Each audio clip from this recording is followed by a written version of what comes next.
Thank you, Mr. Chairman. I'm glad we're here today to talk about insurance and insurance regulation because I've been looking at a problem that's costing American families about $17 billion a year. And it starts with loopholes in the law that make it perfectly legal for brokers and advisors, including folks who sell insurance products, to take kickbacks for pushing lousy retirement products on unsuspecting families. Now, consider what happens with annuities.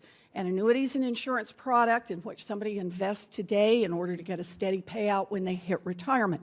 The insurance industry is selling about $200 billion worth of annuities every year, and there may be some circumstances where buying an annuity makes sense.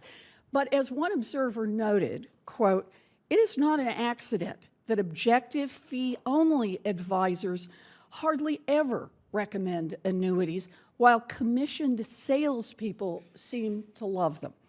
Now, I got interested in what kinds of kickbacks some of these insurance salesmen were getting when they pushed people to buy annuities. And what I found is pretty amazing. I found free cruises, luxury vacations at five-star resorts, an African safari, private yacht tours of the Mediterranean, iPads, Mercedes-Benz leases, and, get this one, a diamond-encrusted NFL Super Bowl-style ring with a large ruby in the middle.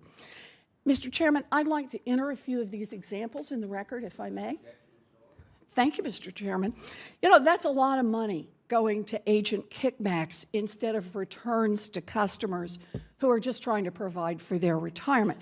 Now, Mr. McCarty, you've been Florida's insurance commissioner for over a decade, and in that role, you've been a real leader in protecting vulnerable seniors from some of the insurance industry's most abusive practices around annuities.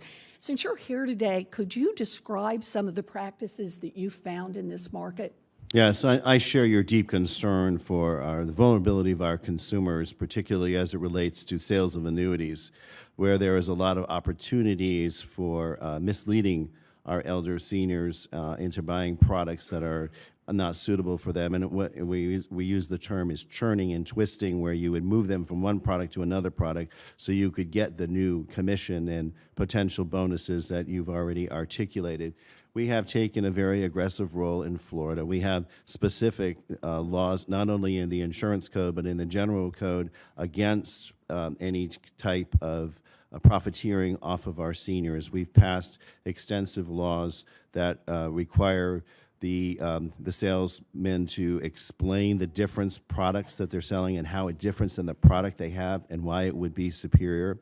We also have a rescission provision, a 14-day look-back period, but I've also been empowered by the Florida legislature to rescind those contracts and return all the premium to the consumers if we find out that that was something inappropriate to be done to that consumer.